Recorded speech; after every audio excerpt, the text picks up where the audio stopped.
तो बच्चों आज हम बात करेंगे क्लास 9th के क्वाड्रिलेटरल चैप्टर के थ्योरम 8.6 के बारे में, जो बोलता है कि in a parallelogram diagonal bisect each other. ठीक है, in a parallelogram diagonal bisect each other.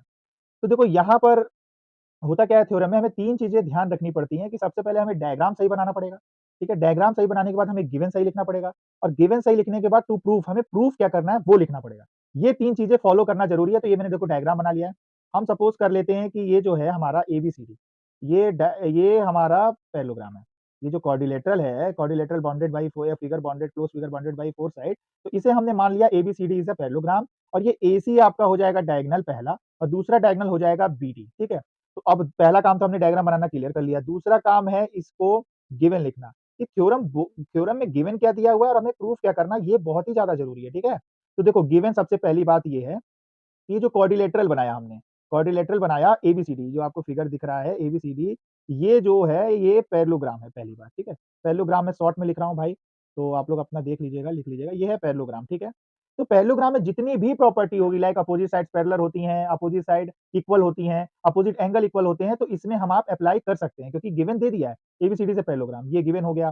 ठीक है, अब बात आती है मेन चीज की, हमें प्रूफ क्या करना है बाबा, हमें जो है वो प्रूफ क्या करना है, इसकी बात आती है। ठीक है, तो प्रूफ हमें क्या करना है, द डायगोनल, जो डायगोनल होते हैं पैरेललोग्राम के, वो आपस में जो है वो बाइसेक्ट करते हैं।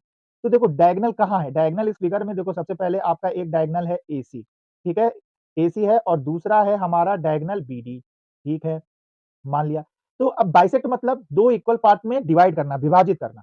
ठीक है, यहां मान लो कि जो डायगोनल जो है दो वो इंटरसेक्ट कर रहे हैं एट पॉइंट ओ। तो देखो एसी का जो डायगोनल है उसके दो पार्ट क्या होंगे, एक हो जाएगा आपका O A is equal to O C, prove करना पड़ेगा तभी डायगोनल बाइसेक्ट माना जाएगा। ठीक है, और बीडी डायगोनल का जो है उसका दो पार्ट हो जाएगा O B is equal to O D. ठीक है, तो ये चीज अगर मैं हम प्रूफ कर ले गए तो ये वाला जो थ्योरम है ना, ये वाला थ्योरम हम प्रूफ कर ले जाएंगे। ठीक है, तो अब क्या करना है, देखो मेन चीज यहाँ पर ये बात आती है कि ओ ए ओ सी और ओ बी और ओ डी जो है वो देखो इस ट्राइंगल, ये ट्राइंगल ए ओ बी, ठीक है, और ट्राइंगल सी ओ डी, इसी के बीच में सब लाई कर रहा है। देखो सारे part O D O B O A O C, तो अगर हम इन दोनों ट्राइंगल को कॉन्ग्रुएंट प्रूफ कर दें, ठीक है, तो बाई सीपीसीटी हम इक्वल कर ले जा सकते हैं। ठीक है, कर ले जा सकते हैं। तो हमें क्या करना पड़ेगा, ये जो ट्राइंगल है ना दो ठो, ये जो ट्राइंगल है आपके दो ठो, ये triangle A O B, triangle A O B, और एक ट्राइंगल की बात आ जाती है triangle C O D, triangle C O D. इन दोनों को अगर हम कॉन्ग्रुएंट प्रूफ कर दें तो हमारा काम हो जाएगा। तो ट्राइंगल को कॉन्ग्रुएंट प्रूफ करने के लिए हमें तीन कंडीशन चाहिए होती है।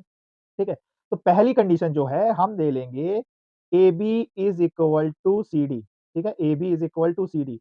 रीजन यहां पर आप लिख लेना, रीजन यहां पर लिख लेना, सीधी सी बात है, पैरेललोग्राम पहले ही है तो अपोजिट साइड्स इक्वल होती हैं। ठीक है, और दूसरा चीज अगर आ जाएगा, दूसरा चीज अगर आप देखोगे तो angle, angle A O B is equal to आपका एंगल आ जाएगा सी ओ डी। क्यों आ जाएगा भाई, सिंपल सी बात है, वर्टिकल अपोजिट एंगल। जिनको ये नहीं पता है वर्टिकल अपोजिट एंगल क्या होता है बता दूं, अगर दो लाइन इंटरसेक्ट करती है तो सामने सामने के एंगल हमेशा इक्वल होंगे भाई, हमेशा इक्वल होंगे। हाँ भाई बिल्कुल पक्का इक्वल होंगे, एकदम लगा देना, वर्टिकल अपोजिट एंगल हो गए। तो तीसरी कंडीशन जो है वो मिलेगी, यही ट्रिक है इस थ्योरम में बस।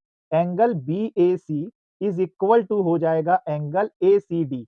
क्यों हो जाएगा, अब आप लोग पूछेंगे, यही ट्रिक है यहाँ पर, ये आपका हो जाएगा ऑल्टरनेट एंगल। क्या हो जाएगा, ऑल्टरनेट एंगल।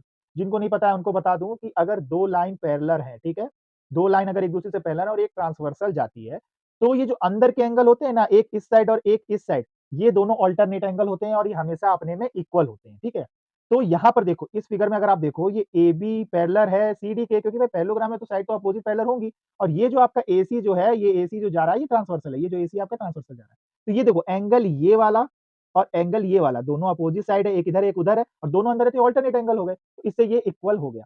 तो अब देखो तीन कंडीशन हमें मिल गई, तो triangle A O B congruent हो जाएगा ट्रायंगल सी ओ डी के। कौन सी सिचुएशन से भाई, दो एंगल हैं और आपका एक साइड है, तो ये कौन सी कॉन्ग्रुएंसी रूल से हो जाएगा, बाई ए एस ए से। किससे हो जाएगा, बाई ए एस ए से। ठीक है, तो आपको ये भी रूल पता होगा कि जब दो ट्राइंगल कॉन्ग्रुएंट हो जाते हैं तो उसके कॉन्ग्रुएंट पार्ट भी इक्वल हो जाते हैं। तो भाई ये ओ ए इक्वल टू ओ सी, भाई इसी ट्राइंगल का तो पार्ट है ये, ए ओ बी और सी ओ डी के एंगल का तो पार्ट है ये, तो ए ओ ए इक्वल टू ओ सी। और OB is equal to OD हो जाएगा। कैसे हो जाएगा? By CPCT, congruent part of congruent triangle. मैंने बताया था बाय सीपी-सीटी से ये इक्वल हो जाएगा। तो अब हमें यही तो प्रूफ करना था। हमें क्या प्रूफ करना था? हमें यही प्रूफ करना था। हमें प्रूफ यही करना था। हमें प्रूफ ये करना था O A is equal to O B equal to, ये हमने यहाँ पर प्रूफ कर दिया। अगर आप लोगों को ये थ्योरम समझ में आया हो, आसान लगा हो समझने में, तो मेरे चैनल को सब्सक्राइब ज़रूर करिएगा।